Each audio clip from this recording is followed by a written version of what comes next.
Hello and welcome to Random Interesting Facts, the podcast about everything and nothing, with your host, 42. This week's topic is cereal. So let's dive right in with fact number 1. Cornflakes were invented to prevent masturbation. Now, it's probably never occurred to you as you were crunching on your morning cornflakes to think about their inventor, John Harvey Kellogg. Now, old John Kellogg was not only a well-established medical doctor, he was also a total weirdo.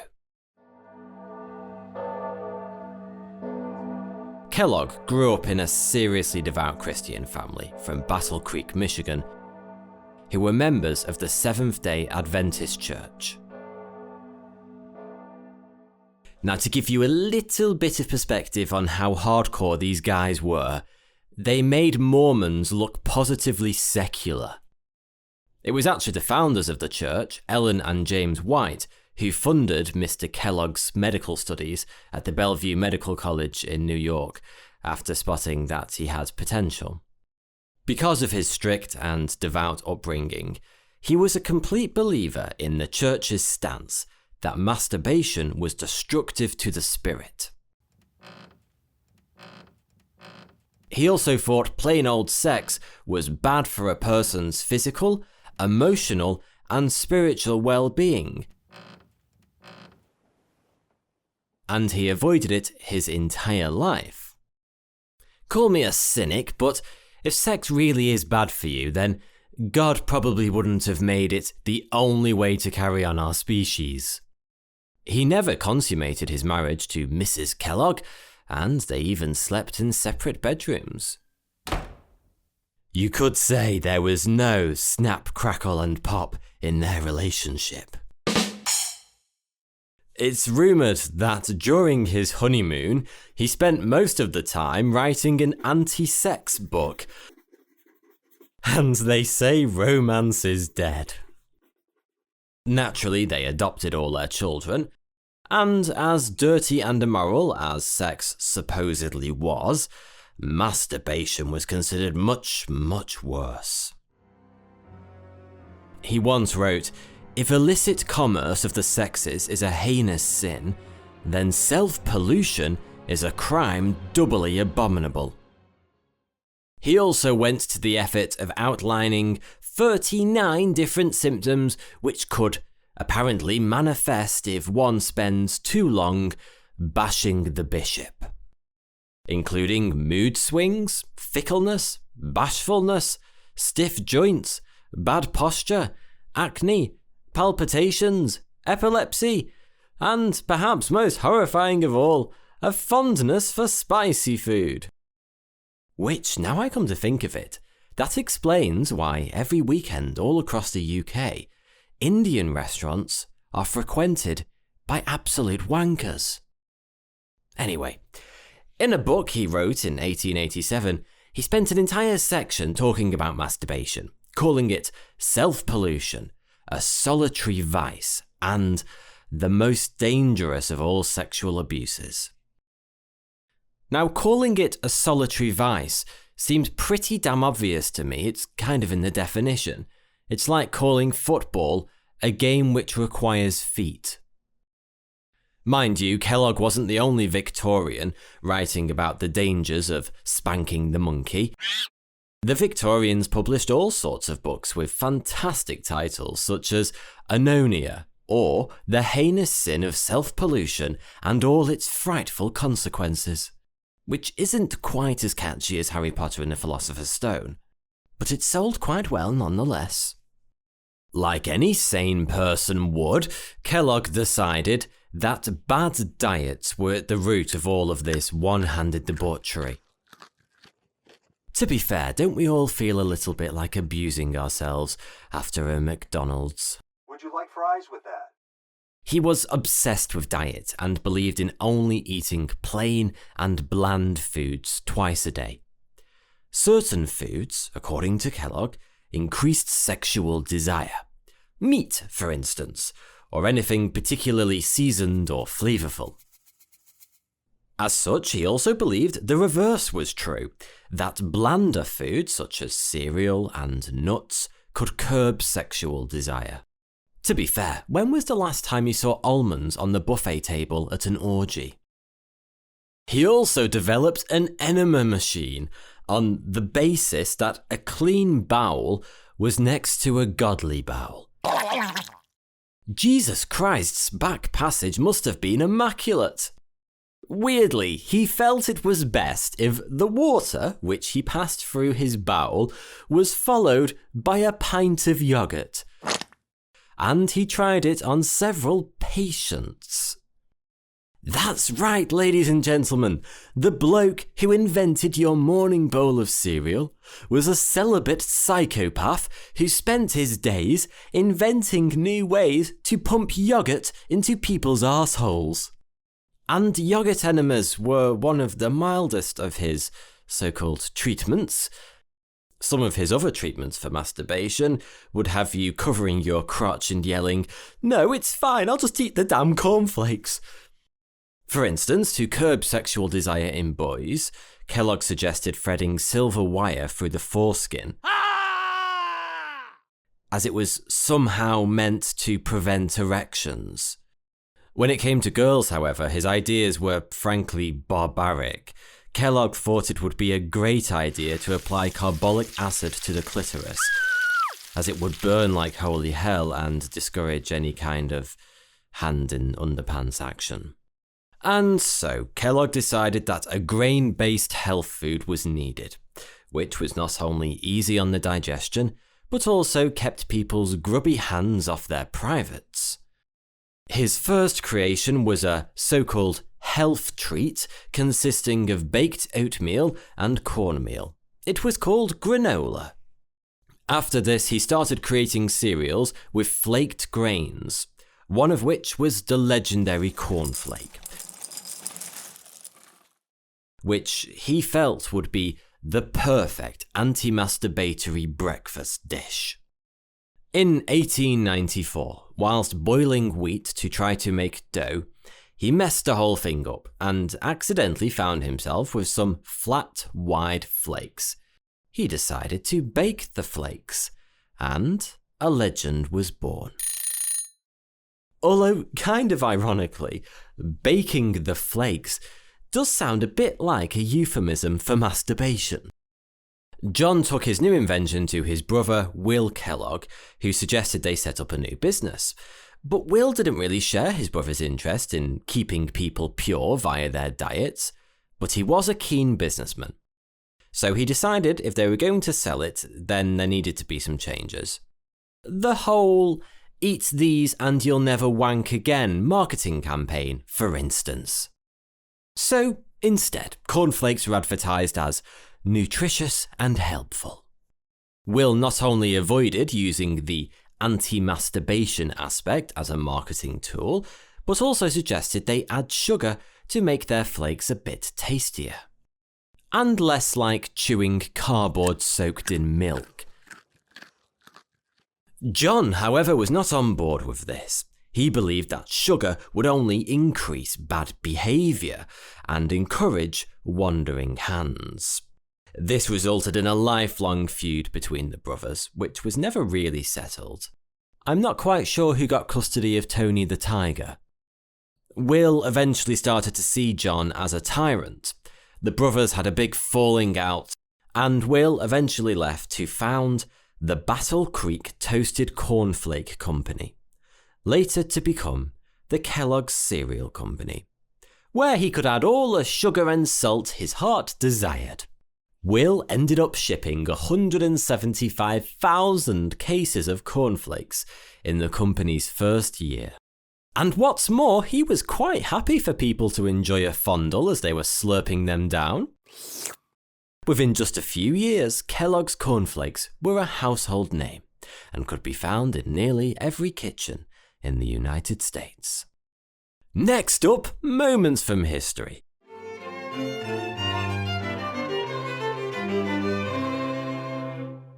where we look back at one particularly bizarre moment from the past. This week we cover the time when 100 impostors once claimed to be Marie Antoinette's son.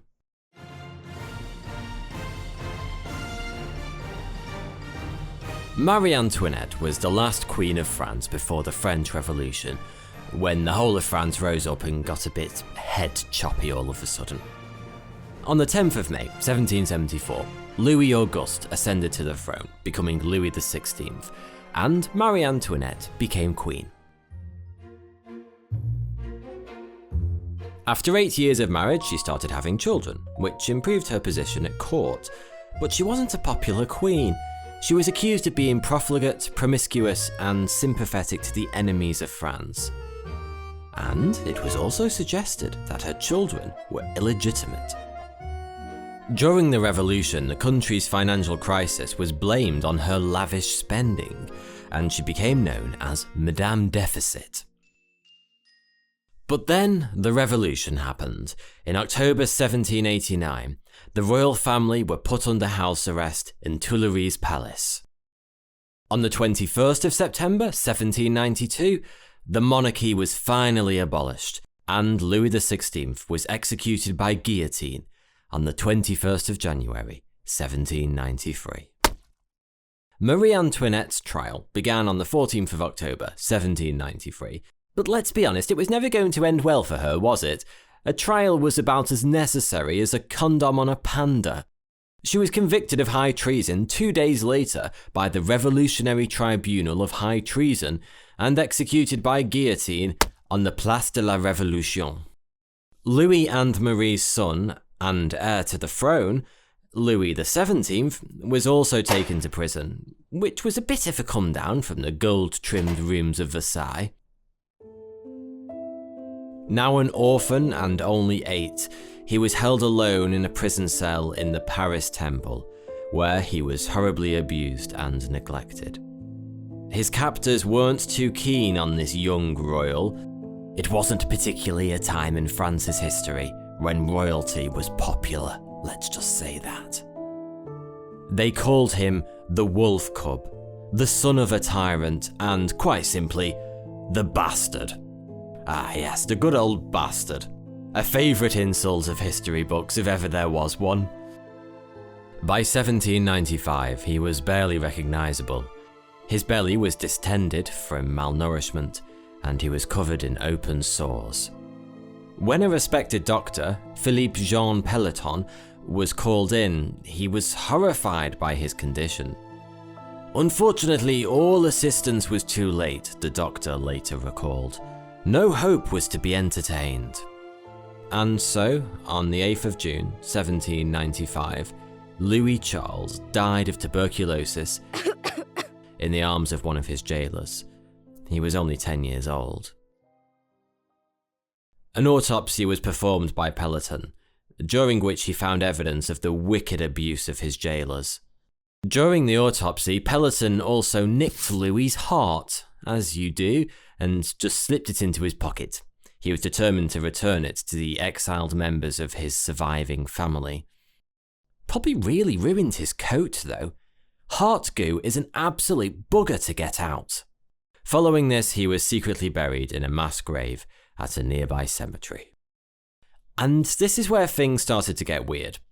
His sister Marie-Therese, who'd been unaware of his death in her cell just above him, was released in December 1795.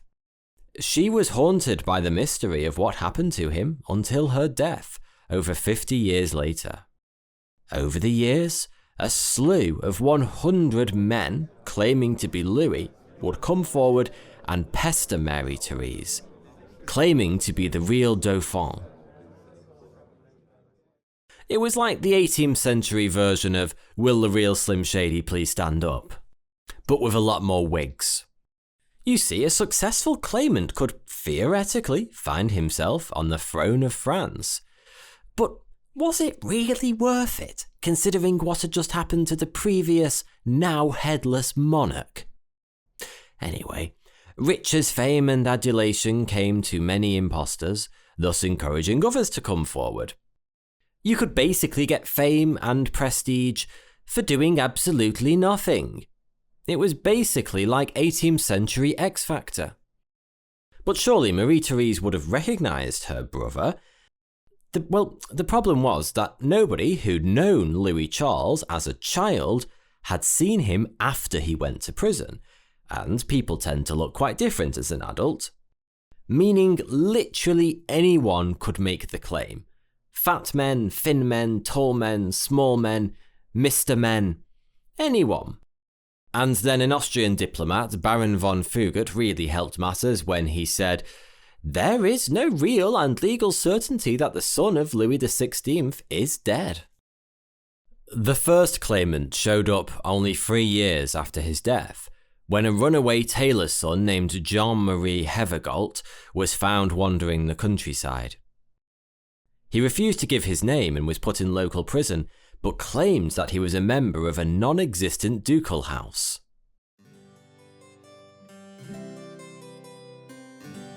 He also said that a brand on his leg of the Shield and Lilies of France had been made by the Pope. I always had a suspicion the Pope was into some kinky stuff, but branding? As such, he was treated like a king in prison. His cell was like a little palace. He had his own small court and was constantly given gifts by the locals, who were convinced he was Louis Charles. Even when his true identity was revealed, the tailor's son refused to give up on the fantasy, as did his fans and courtiers. He was still claiming to be the rightful king of France right up until the end, when he died in 1812. Things really started to get out of hand in 1814 after the fall of Napoleon, when Louis Charles's uncle, Louis XVIII, reclaimed the throne, known as the Bourbon Restoration. And all of a sudden there were more heirs than on your average Ed. There were so many men coming forward claiming to be the dead heir that bodyguards at the royal palace had to become adept at turning them away. Following this, the dead prince craze went international. Fake pretenders were popping up in England, Denmark, Colombia, the Seychelles, even the USA, where they probably turned it into a reality TV show. The most famous American claimant was Eliza William, a Native American who only agreed to abdicate his fictitious right to the throne after being paid off by a French nobleman. And then there was some guy from New Orleans called Charles de Navarre, a man with a bunch of scars and loads of missing teeth, who travelled to France to claim he was the lost prince, even going as far as to declare it in court, despite the fact that he obviously looked more like a professional cage fighter. He even wrote a bunch of letters to the king pleading his case.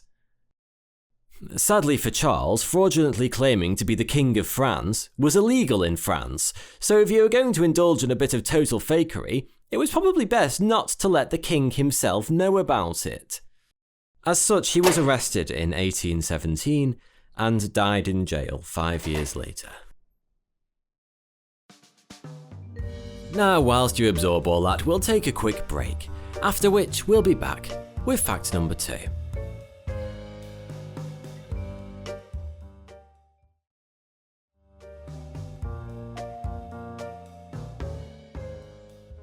Fact number 2. Snap, crackle, and pop are deliberately making eye contact with your children. Now calm down, it's slightly less creepy than it sounds. Only slightly. You see, there's a study from Cornell University titled Eyes in the Aisles. Why is Cap'n Crunch looking down at my child?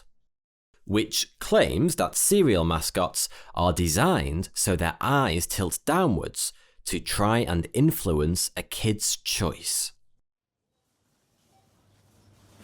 It suggests that kids in supermarket cereal aisles respond more positively to eye contact with the cartoon characters on the box, inevitably leading to, "Mum, Mum, Mum, I want this one."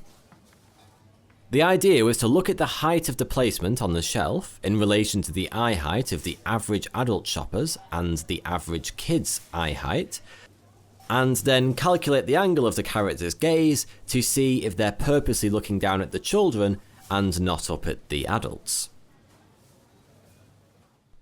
The researchers studied 65 cereal brands associated with popular cartoon spokes characters in 10 supermarkets across Connecticut and New York. They found that cereals marketed to kids are placed half as high on supermarket shelves as adult cereals. The average height for children's cereal boxes is 23 inches, as opposed to adult cereals which are standing at around 48 inches. The average angle of the gaze of cereal spokes characters on cereal boxes marketed to kids is downwards at a 9.6 degree angle, whereas characters on adult cereal boxes, such as professional athletes, typically look straight ahead. Researchers say that eye contact increases feelings of trust and connection to the brand, which may lead to the kid in question choosing their brand over the competitors. Which is why I always crawl on my hands and knees down the cereal aisle just to see what grabs me. To any adult, of course, the mascot just appears to be looking down at his bowl of cereal, but from a child's vantage point, he's probably making direct eye contact. To prove this theory, researchers repositioned a rabbit mascot's gaze using Photoshop from the Trix cereal box and asked 65 undergraduates how they felt about making direct eye contact with this particular cartoon rabbit. I would answer creeps the hell out, but no, they were only given 3 statements, and asked how strongly they agreed with each one. I trust this brand, I feel connected to this brand, and this box is attention-getting. It turned out they preferred the photoshopped bunny making direct eye contact with them compared to the original, who appeared to be gazing downwards, by a margin of 16%. And so concluded that eye contact increases feelings of trust and connection to a brand.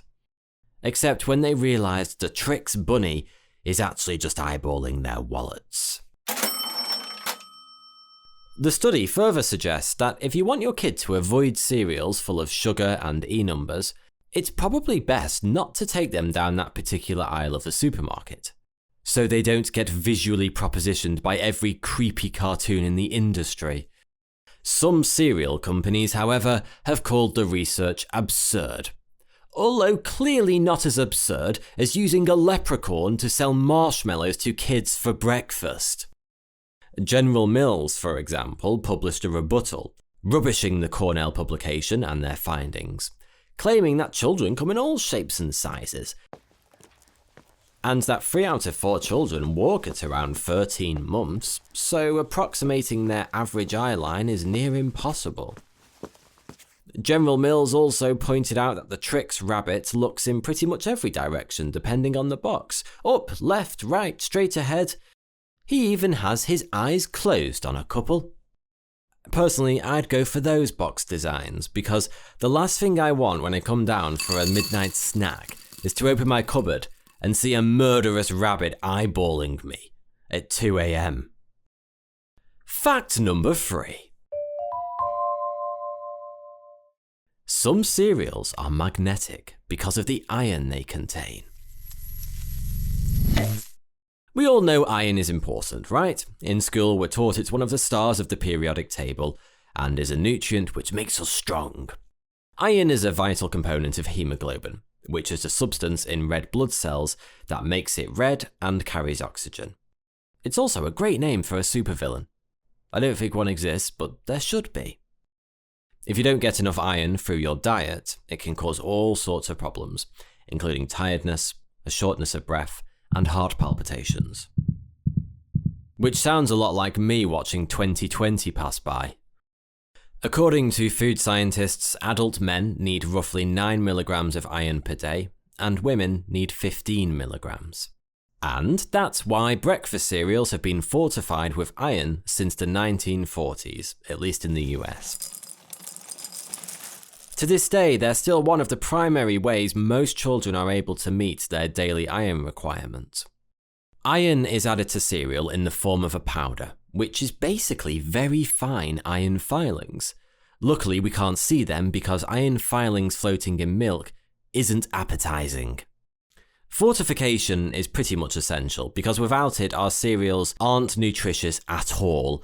The production process of most flaked cereals, and I won't go any further than that, for example, destroys most of the fibre and nutrients present in the original natural product. Not to mention all the added salt, sugar, and other mumbo-jumbo crap. So you might as well just eat the box they come in. So, do you fancy finding out what the iron in your cereal looks like? Why not try this simple experiment? That's right, folks, this podcast just turned into a science lesson. Yay! Firstly, get a seriously strong magnet. A rare earth magnet is probably best. They're extremely strong and usually made from neodymium, which sounds cool as hell. Step 1. Pour a little water onto a small dish.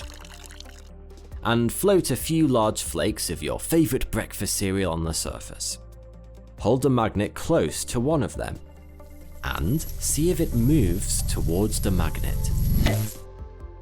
If it doesn't, then, I don't know, just feel free to throw the dish at your nearest wall in some kind of anti-scientific rage.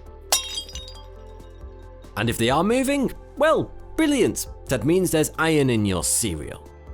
And if you've got nothing better to do for the rest of the day, you can just spend a while pulling the flakes around the water, spin them around, or link them together in a nice little magnetic chain. Perhaps you could even start your own synchronized cereal team. Step 2. Get yourself one of those plastic Ziploc bags, put 1 cup of cereal in there, fill it halfway with warm water, and seal it. It also makes for a tasty snack if you get bored of the experiment. Step 3. Give the bag a good shake until the warm water starts to dissolve the flakes, and you find yourself holding a bag of disgusting brown sludge, hopefully for the first time in your life. Then allow this mixture to sit for 20 minutes. It should look like one of those goldfish you win at the fair, if the goldfish has died and then popped into a blender. Anyway, step 4. Place the magnet in the palm of your hand, lay the bag flat on top of it, and slosh the sludge around for around 15 or 20 seconds, in order to attract any free-moving bits of metallic iron to the magnet. That is, if you can resist eating this delicious concoction for 2 minutes, of course. Okay, step 5. Now flip the whole thing over so the magnet is on the top. Squeeze the bag so the magnet raises up a bit, and you should be able to see tiny black specks around the edges. That, my friend, is the iron in your cereal. At least I hope it is, otherwise someone has been putting something seriously weird into your cereal. Step 6, if you fancy it, start moving the magnet in little circles, and you'll see the iron gathering into a big old clump of grey-black stuff. At which point you can make a buck or two by taking it down to your nearest scrap dealer. So, if you're not getting enough iron from your diet, then maybe gorge on some cornflakes every now and then. Or you could just swallow a piece of cutlery every morning. I don't recommend that one. Cereals such as Rice Krispies, cornflakes, granola, Special K, muesli, bran flakes, and a whole bunch of others all have high iron content. Not to mention my personal favourite, Iron Krispies. But even the most nutritious breakfast cereal isn't going to meet your daily iron requirement. No, for the last time, you can't live off cornflakes. You need a varied and balanced diet. You also need to be aware of things which can temporarily stop your body from absorbing iron. Tea and coffee, for instance. So, yes, they will wake you up, but there's also a chance they will reduce your life expectancy. Just like an earthquake. Milk also has an inhibitory effect on how much of the nutrients the body can take in. So in the end, it probably is best to just chew on a handful of iron filings every morning. Thanks for listening. I really hope you've enjoyed this episode of Random Interesting Facts. If you have, then please rate and review it. And if you have a random interesting fact that you're just dying to share with me, then you can tweet it at me using the hashtag RIF podcast. That's hashtag RIF podcast. Each week, I'll take my favourite fan-submitted fact and shout it out at the end of that episode. Thank you.